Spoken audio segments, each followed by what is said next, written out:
Essa DPF das favelas, a postura do Alexandre de Moraes ao longo de todo esse tempo, ela será enfrentada já no primeiro dia. Eu vou colocar as favelas nas primeiras operações e as cidades em estado de defesa e eu vou tocar as operações. E em bom português, eu já falei isso em outras entrevistas, e eu vou repetir, eu estou no estrito cumprimento do meu dever como presidente da República e para passar o estado de defesa eu preciso do Congresso. Eu pedi, o Congresso aprovou dia 5 de janeiro de 2027. Se vier uma decisão do STF, não é que eu só não vou cumprir. Eu não vou cumprir. Eu vou apenas com as forças policiais, se precisar de auxílio das Forças Armadas, vou fazer o meu estrito cumprimento do meu dever constitucional. Eu duvido, de coração aberto, eu duvido que o STF vai querer... Até porque estaria prevaricando, né? Exato. E eu considero... Deixar de agir uma prevaricação. Exatamente, que essa é a provocação. O presidente que permite isso está prevaricando. Eu vou fazer uma provocação, inclusive, para Forças Armadas. Os generais que estão aqui no Rio com seus super salários, muitos deles aqui no Rio com os clubes militares, todos eles pegam um carro com motorista para se encontrar no clube militar e tem que desviar das favelas para não ser assaltado. Veja só, quando ele desvia, ele tá ali vendo na cara dele o descumprimento do dever constitucional dele. Porque os militares têm uma posição institucional de pressão que eles podem exercer sobre a própria presidência da República. Nós aceitamos isso, nós ficamos lenientes, nós ficamos macios, frouxos com relação a isso. Então o presidente da República tem que falar, eu tô prevaricando, eu tenho que tomar impeachment se eu não fizer isso. Então, decisão judicial que venha para obstar o cumprimento do papel do presidente, ela será ignorada. Como hoje eu vejo o Donald Trump ignorando decisões que vêm de instâncias menores. Não vai, eu vou cumprir a Constituição, vou cumprir isso e vou fazer a retomada territorial, que esta é a nossa obrigação. A retomada territorial. Só que ela tem que ser seguida de um outro elemento. Eu tenho com um slogan que rodou muito, que o pessoal fala, o prendeu, matou. Isso é um slogan que a gente criou numa live. Mas depois eu falei, depois do prendeu, matou, vem o bandeira, quartel, escola, que tem muito a ver com essa discussão que houve sobre o UPP, que é fazer uma espécie de UPP nacional e direito. Que a gente tem que ter um Estatuto Nacional da Desfavelização, que envolve desde investimento em infraestrutura, leilão reverso com participação da iniciativa privada, verticalização, criação de ruas e vias, leis muito claras e muito pesadas para não haver o processo de refavelização nesses lugares, tá? Presença do Estado, desconstrução inteira da ideia de crime organizado, aí vem as mudanças da lei penal, direito penal do inimigo, e usar as escolas como centros estratégicos de formação de uma nova juventude, especialmente com os meninos. De maneira clara, é uma questão lógica. Quem é a força de reposição do crime organizado? É um homem jovem. Quem é esse homem jovem? Em geral, esse homem jovem tem um desempenho escolar muito ruim, ele não teve a presença masculina dentro de casa, ele já é um jovem complicado já na escola, isso já é detectado no ambiente escolar, e ele vem de uma família mais humilde, presente em periferias de grandes cidades. A estatística quase toda é coberta por esses dados. Pois bem, essa criança está na escola. Na escola nós temos que atuar junto com essa criança. A escola tem que ser um centro formador desse jovem para torná-lo um cidadão e torná-lo próximo da polícia. Inclusive a polícia fazer recrutamento de jovens que vão trabalhar com ela já na comunidade. Então a escola é um centro nevrálgico, que é o que eu chamo de bandeira quartel-escola. Ela é cívico-militar? Pode ser. Alguns lugares sim, outros não. Não dá pra... Muita gente fala, Renan, você gosta desse modelo cívico-militar? Adoro, só que custa muito mais caro. E, infelizmente eu vivo num país quebrado, eu vou precisar fazer minhas reformas fiscais pra resolver. Adoraria ter escola cívico-militar em todos os lugares, porque funciona e tá comprovado que funciona.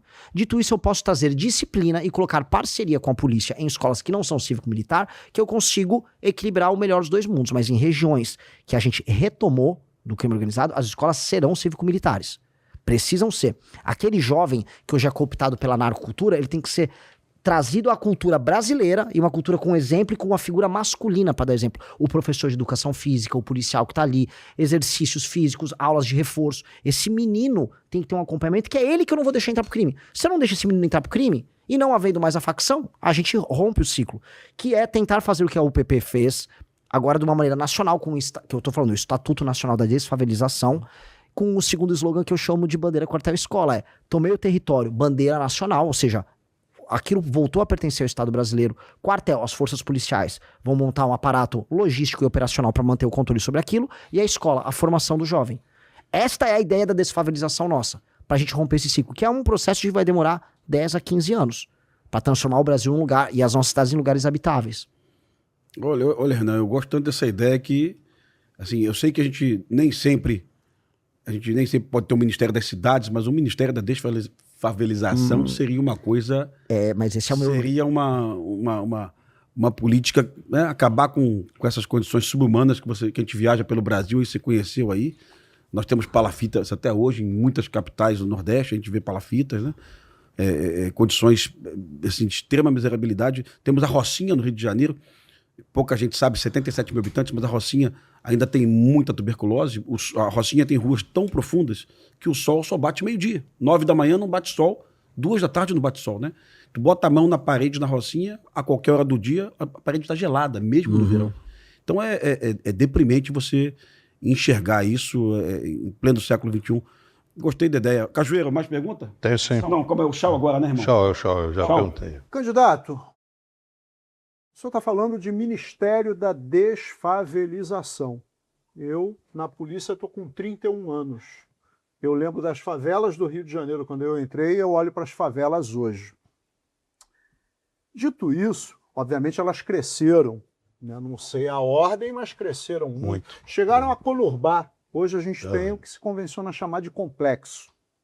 Eu vi uma postagem sua no seu Instagram que me impactou muito, em que o senhor fala da novinha disfuncional e do noia.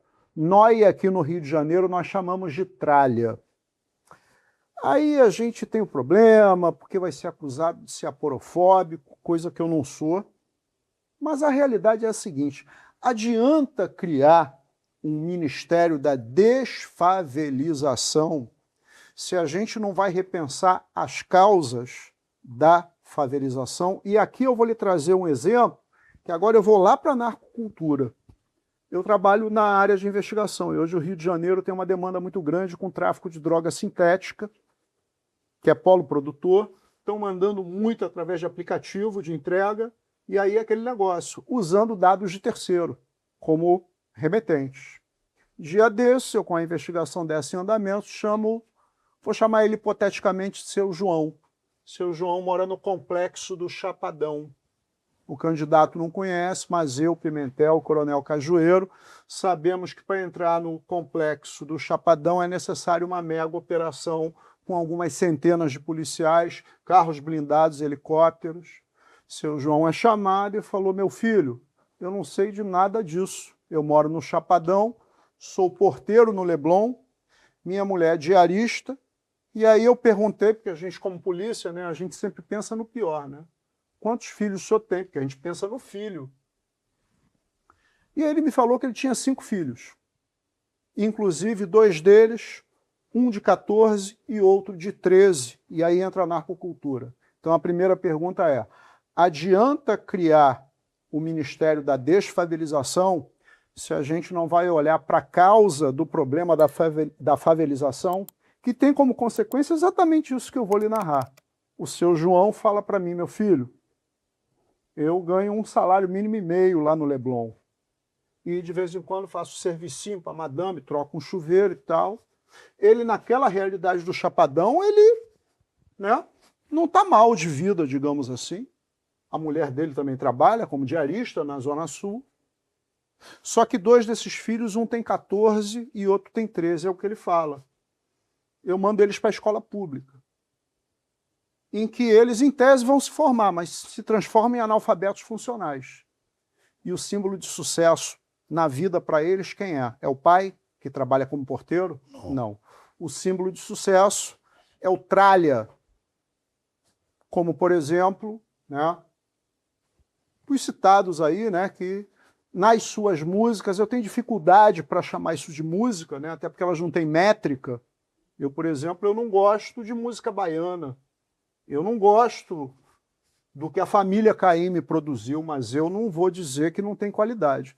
Agora, funk, chamar funk de música, de cultura, funk, não sei se a produção tem como colocar aí as cenas da festa que o Peixão promoveu em Vigário Geral nesse final de semana, comemorando 19 anos de tomada do Vigário Geral pelo TCP. Aí a gente tem que aturar alguns intelectuais defendendo e comparando, o que na minha opinião é um sacrilégio, comparando o funk ao samba, porque o samba outrora foi reprimido.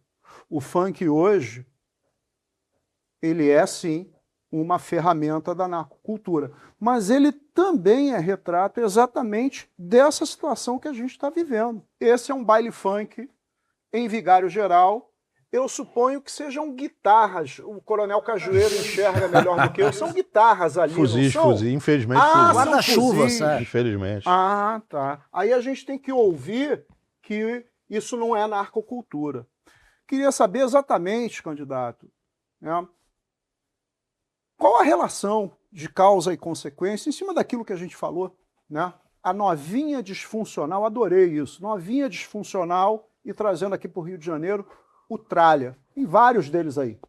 De maneira bem clara, vamos lá. Eu adoro o assunto da origem, não só a origem das favelas, mas da cultura de favela, eu gosto de estudar. Esses são os temas que eu mais me detenho, eu adoro isso. Vamos lá.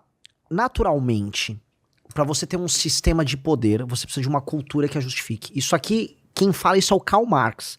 A superestrutura, ela é determinada pela estrutura. Ou seja, se você tem um esquema de poder que envolve o domínio territorial de um grupo narcotraficante com seu bando militarizado tomando o controle de uma área, você vai precisar criar uma cultura que justifique essa dominação. E a cultura, a narcocultura, a cultura do tráfico, a cultura do funk, é a cultura que justifica a dominância deles naquele território e mais deles para fora do território. Então, um cara como o Oruan, o MC Pose do Rodo, eles são embaixadores da cultura do narcotráfico para fora. Então, quando eles vão e tocam no Lollapalooza, e aí o Oruan tira uma camisa e fala, solta meu pai, ele está como um embaixador do Comando Vermelho. Eles estão avisando pro mundo ali fora, olha, isso é muito importante pro meu povo. E aí as pessoas lá fora dançam e falam, olha, isso é importante para mim também. E aí você coloniza culturalmente as pessoas.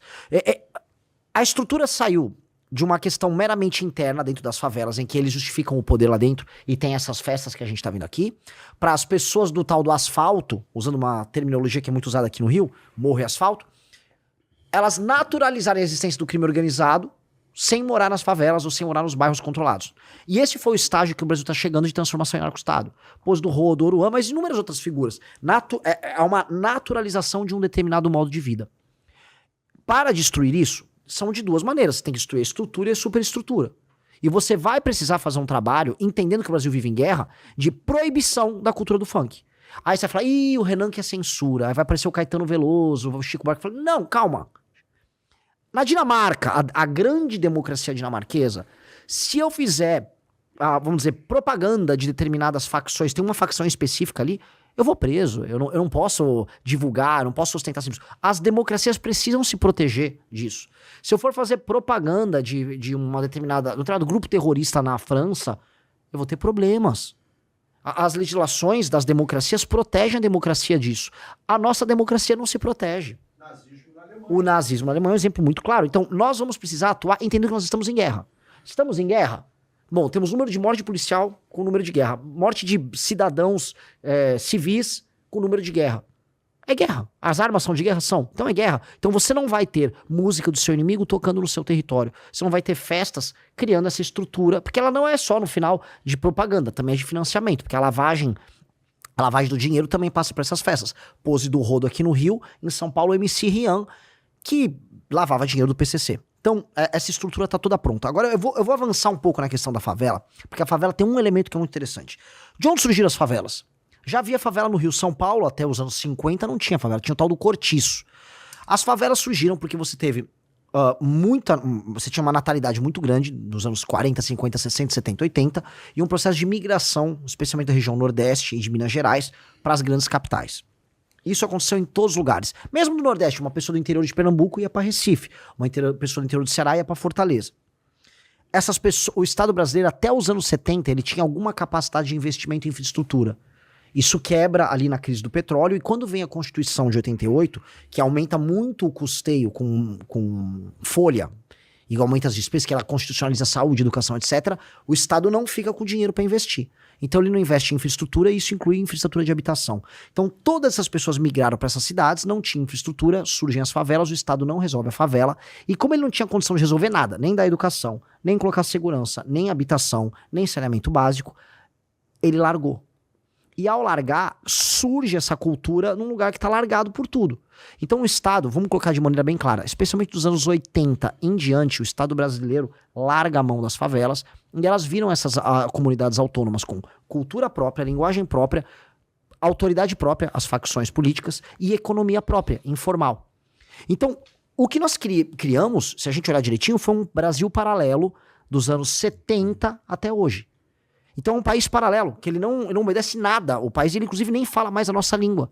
Então a gente tem que entender que é uma guerra contra um país anônimo que surgiu, de libertação da sua população local, que tem que ser brasileiro no sentido de titular de direito. E de dever também. Isso é uma outra discussão. E destruir a cultura desse país anômalo é libertar essas pessoas. Então essas coisas são todas integradas. Por isso que a questão da infraestrutura, e eu vou sair um pouco da segurança e vou para uma parte de economia, eu recuperar a capacidade de investimento do Estado brasileiro, ou seja, reduzir as despesas do Estado, de modo a eu poder baixar os juros, porque o Estado vai ser pagador, e com juros menores aumentar a taxa de investimento, é isso o Estatuto da Desfavelização.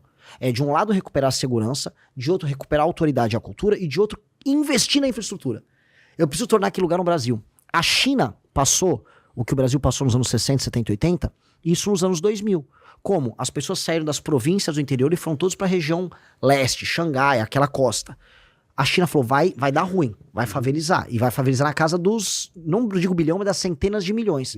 Eles criaram cidades inteiras do zero, eles gastaram tudo que eles puderam em infraestrutura. E proibiram as pessoas de fazer migrações desordenadas, porque eles sabiam que ia gerar esse processo de favelização. A China evitou isso. Gostou do vídeo? Se inscreva no canal República da Onça. Não se esqueça de fortalecer deixando o seu like e comentário. Até o próximo vídeo.